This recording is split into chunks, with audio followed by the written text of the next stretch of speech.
Bottom of the ninth, 2 outs, score tied at 6. Not a single soul on the base. Near the end of the semester, Coach Pawlowski had decided to treat his students by taking them outside and let them play a game of baseball during gym class.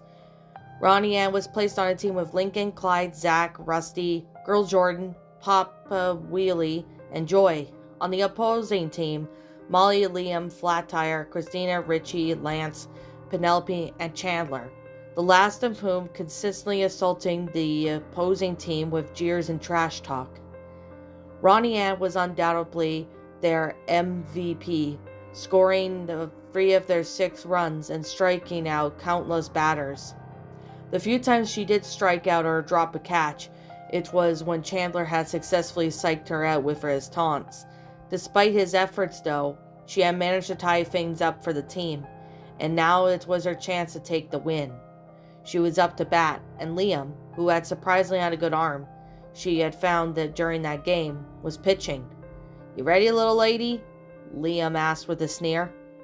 "Bring it, hillbilly," she responded, steering herself and giving her bat a twirl. Without another word, Liam reared back and launched the ball towards the home plate. She gritted her teeth and swung the bat as hard as she could, and missed. Strike 1! Dang it, she thought. Gotta keep my eye on the ball. Pawlowski returned the ball to Liam, who eyed and wound up for the second pitch.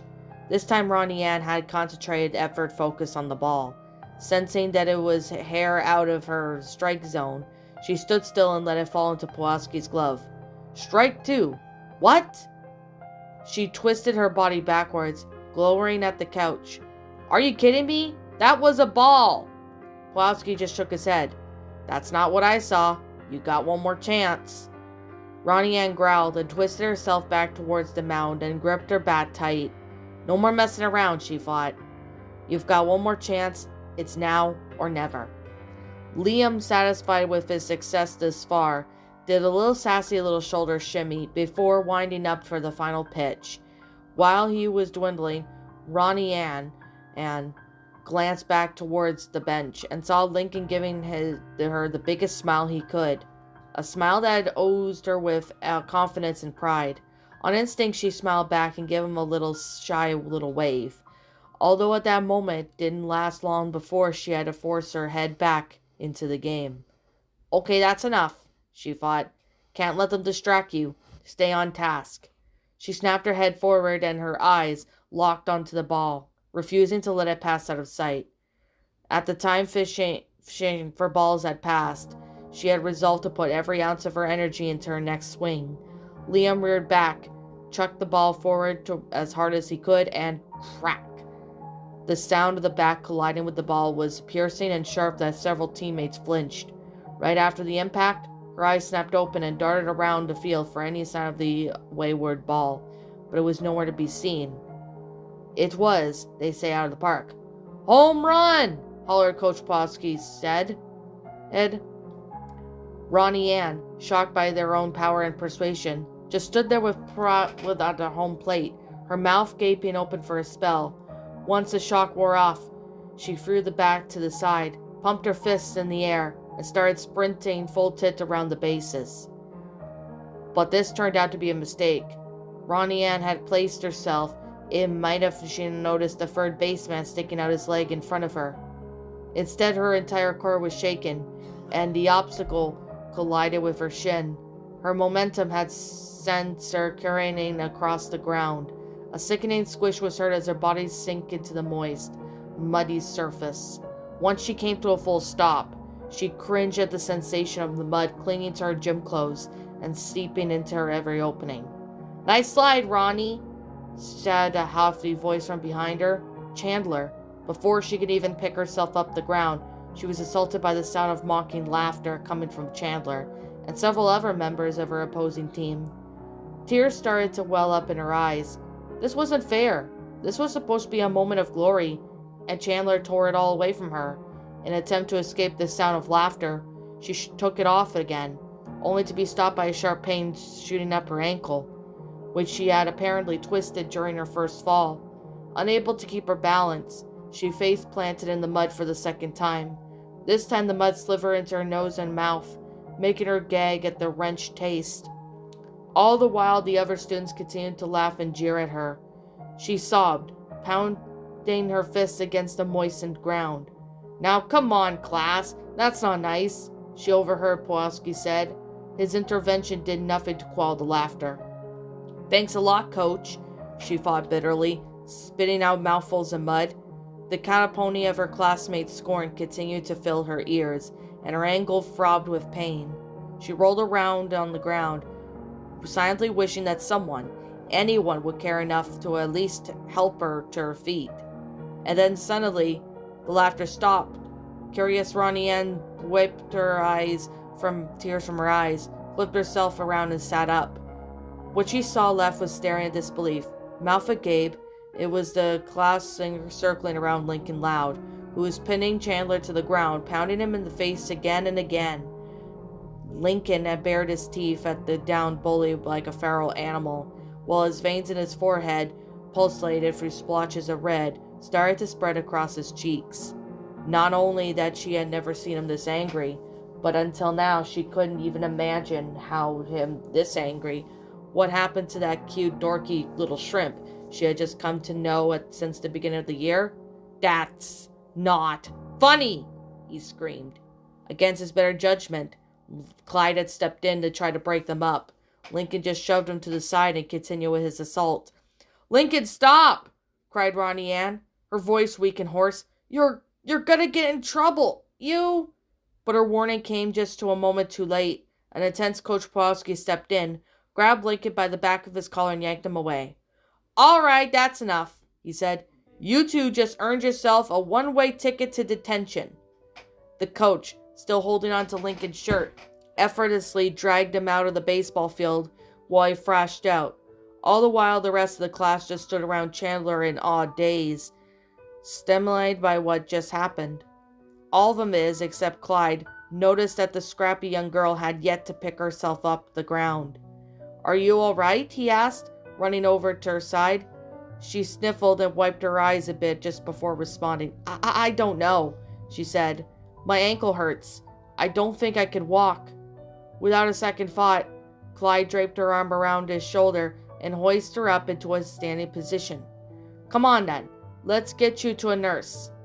With that, he wrapped his arm around her waist and carefully walked across the field, back towards the school. They had only taken just a few steps before the solemn-looking Liam caught up with them. "I'm awfully sorry about what happened," he said. "You've got to run fair and square. Wasn't right of him to take it from you." "It's all right," she muttered, waving him off. "It wasn't your fault." As Clyde and Liam walked her back, the image of Lincoln tearing into Chandler like a wild animal prey played on her head like a loop, as if he almost transformed into a different person. At that moment, this was the same boy, after all, who tried to stand up to her against bullying by giving her a kiss. What could have provoked that level of anger? Was it her? Did he really care that much about her? Yeah, right, as if any boy would. After a few minutes, Clyde dropped off her with the nurse, who gave her a set of clean clothes and examined her ankle. Thankfully, the injury wasn't anything serious, although she would have had to spend the next few days with a foot on a splint. After everything had transpired, although her ankle was just the last thing that was on her mind, she heard about the grapevine that Chandler and Lincoln would both be detented for an hour that day. Chandler for tripping her, and Lincoln for starting the fight. They would, of course, be held in separate classrooms. Ronnie Ann called her mother to tell her that she'll be staying after school to study and get some homework done. This wasn't technically a lie, since she did have planned on spending a bit of time in the study hall. What she really wanted, though, was some form of closure with Lincoln. Why did he do it? Where did that rage came from? Had he been hiding it from her this whole time? After polishing her math and science earth homework, she had walked over to Lincoln's homeroom, where she waited outside the door for this detention to end. She paced it back and forth in the hall as the minutes ticked by, eager to ask him questions about the incident, and just be a bit fearful of what his answers would be. At long at last, the doorknob clicked and the door swung open. Lincoln ambled out of the door, with his head down and his hands in his pockets. "You're free to go," Miss Johnson called from the classroom. "I hope you've learned your lesson." Lincoln just mumbled some half-formed, unintelligible response as he walked away from the door. It wasn't long before an anxious-looking Ronnie Ann caught up to him. "Oh, hey, Ronnie Ann." "Hey, Lincoln." After what happened today, the tomboy couldn't quite bring himself to call him Lamo, like she usually did. "What are you doing here? They didn't give you detention, did they?" "Oh, no, I was just studying. And, doing homework." "Okay, then." Lincoln just shrugged and continued to trudge forward. Ronnie Ann sighed, knowing full well that she would have had to work harder to get anything out of him, though she usually had no trouble approaching him.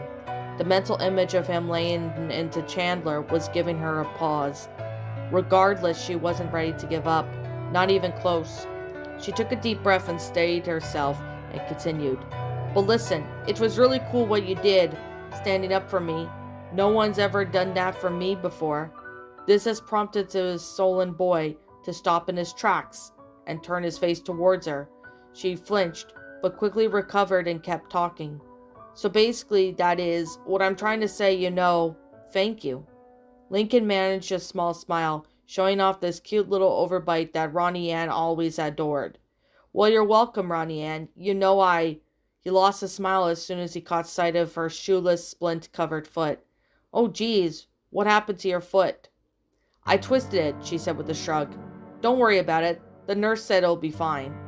"If you say so," he replied, giving her a wary look. At this point, they had just reached the end of the hallway, had arrived at the doors to the courtyard. Lincoln shoved the door open and held it for the injured tomboy. "Thanks again, Lincoln," she said as she shimmed past him. And as she did, Lincoln noticed her gaze lingering on him. Her eyes noticed a bit of tinge of worry. "What's the matter?" he asked, as he let the door close behind him. "It looks like you've gotten something else on your mind." "I do," she admitted. "It's about what you did to Chandler. It was cool, don't get me wrong, but..." She shrunk away from behind him, clasping her hands in front of her. "I'll be honest, Lincoln. It was also a little scary." Lincoln's eyebrows popped out. "Scary? Me? Are you serious?" "You look like a wild animal," she cried, making him flinch from the sudden spike in volume. "You look like you were going to kill him." He knit his brow, cringing at the thought of seeing his friend in such an animalistic state. "That bad, huh?" he said, to which she responded with a nod. "Gosh, I didn't even realize it," he said as his eyes drifted away from hers. I think something snapped in me." His apprehensive curled towards a bitter grimace. "Chandler thinks he can get away with anything. I'm sick of him watching pushover people around and put them down for no reason. On most days I could force myself to put up with it, but today he just went on too far." Ronnie Ann raised an eyebrow at him. "Too far?" she asked. "What is it, because he picked on me?" "Well, of course," he said. He was sounding a bit incredulous. "You do mean a lot to me. I don't want to see you hurt." The young tomboy blushed as a swarm of butterflies awakened in her stomach. Mere moments later, there was a second swarm of emerged when Lincoln wrapped his arm around her and started guiding her towards the front steps. "Speaking of which, let me help you down." He held on tight as he helped her down the flight, one step at a time, to make sure that she wasn't putting any pressure on her injured foot. Once they had reached the ground, he let go and took a moment to catch his breath. Ronnie Ann chuckled, amused by his lack of stamina. "Ah, now that's the lame-o I know." Feeling much more at ease, she let him walk her across the courtyards towards the school parking lot, where Vanzilla was waiting for him. Bobby was running a few minutes late, as per usual. Lincoln was a bit tentative in approaching the vehicle, expecting he'd have to spend the ride home getting an earful from his mother. To his relief, the drivers rolled down to reveal Lori. "Mom says she'll want to have a talk with you when you get home," Lori said. "But don't worry, the girls and I always have your back." Lincoln smiled and gave an apprehensive nod and reached for the door, only to be stopped by Ronnie Ann grabbing his arm. What's up, Ronnie Ann?" He looked back to see her gazing at him, sporting a warm smile and shimmering pair of eyes. "Thanks again," she said, sounding a little hoarse. "You really came out for me today." Lincoln returned a smile, feeling a glimmer of pride and satisfaction. Her smile widened as he saw her lean towards him, with her arms outstretched. Enchanted, he mimicked her movement, coming in closer and closer as he reached for his arms around her waist, only to pull her away at the last second to flick him in the forehead. "But you're still a nerd," she said with a smirk. "Smell you later, lame-o." Lincoln giggled a little. In spite of himself, he gave her a goodbye wave before hopping into the van. Ronnie Ann waved back as she watched Vanzilla peeled out of the parking lot. As soon as the vehicle left her line of sight, she released a blissful sigh and let the wide, dreamy smile spread across her face. That Lincoln.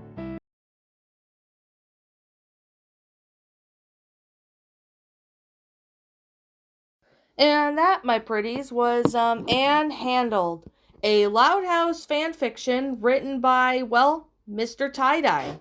My final thoughts on this story. I thought this was a pretty good story involving, Lincoln and Ronnie Ann. So basically this story involved Lincoln and Ronnie Ann, in gym class, and they're like pretty much playing baseball. And I haven't played baseball in like a really long time. I don't remember when the last time I played baseball, but I think I played baseball like a long time ago. I don't really remember too much from it, but I do remember I used to, well, play baseball at one point, so that was definitely something to say. But anyway, with that being the case, and with that being said, I personally really thought this was a good, enjoyable, not creepypasta, but story. My brain's a little bit of a jumbled mess today, so, because I just woke up as I'm recording this, but in all due reality, this is honestly a really good story involving Lincoln and Ronnie Ann. So basically, we all know Chandler, the bully, pretty much, picked on Ronnie Ann. And of course, Lincoln, he liked Ronnie Ann a lot as a friend, ends up standing up for her by tackling him. And he went into a bit of a rage moment. And I know it got him into detention, but it was all worth it, to him for, everything that's happened. I personally thought this was a really good story. I could actually see this be a real episode of The Loud House. Like, I could honestly visualize this being a real Loud House episode.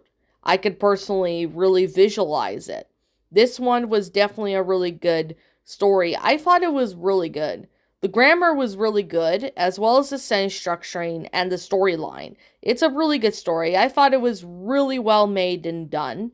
And I will leave a link to this story in the description, so you guys can go check out this story if you haven't. And I also recommend you guys checking out MrTyeDye's other Loud House stories, which, of course, I've narrated a couple of MrTyeDye's Loud House stories in the past. So, of course, MrTyeDye makes pretty good Loud House stories, and I personally really enjoy his Loud House stories, and I do hope to read more of his in the future. I've just been super busy with, other projects and stuff, so I hadn't had the time to, read his stories, but now I finally decided to go ahead and read another story by him, because, it's been a while since I last did a story written by him, so of course, with that being the case, and with that being said, to MrTyeDye, if you're watching this, awesome job with this story. This story was fantastic. It was well made. It was awesome. I really enjoyed this story. It was actually a really good story. I personally thought it was really good because I could actually visualize it being a Loud House story. I can honestly see this being a real Loud House story, which honestly is really good for what it is. I mean, the grammar was good, the sentence structuring was good. I really do like how, everything was just readable, and it was really fun to do. So, I guess with that being the case, and with that being said, like I'm just going to say before, this is just simply my own personal opinion. If you happen to disagree with me, that's perfectly fine too. We're all entitled to our own opinions in regards to these stories. This is just simply my own personal thoughts. I'm going to give this story a 10 out of 10. It's a really great story. I enjoyed it. It was really fun to read. I really do appreciate the good grammar and stuff. But of course, this story was definitely fun. I personally really enjoy it. So, I guess with that being the case, and with that being said, what did you guys personally think of this story? Did you all enjoy it? Did you all not? Also, what would you have done personally to help make this story a lot better? Feel free to let me know what your thoughts are down in the comments below. I'm the Lion Queen. I want to thank you so much for watching today's episode. And if you're brand new here to this channel, be sure to leave a like, comment, and subscribe if you're new. Ring the bell for notifications to when I upload, so that way you guys will not miss an upload. And as always, if you happen to, want to go follow me on Twitter, link to my Twitter account will be in the About page section, so you guys can go check that out. Also, if you're interested in following my DeviantArt, link to my DeviantArt will be in the About page section, so you guys can go check out my DeviantArt. Also, if you're interested in subscribing to my backup channel, known as Miss Dark Shigo, link to that will also be in the About page section, so you guys can go follow me on my other media if you're interested. And as always, I'll be seeing you guys all in the next video. Peace out, and like always, roll the outro, because I'm out.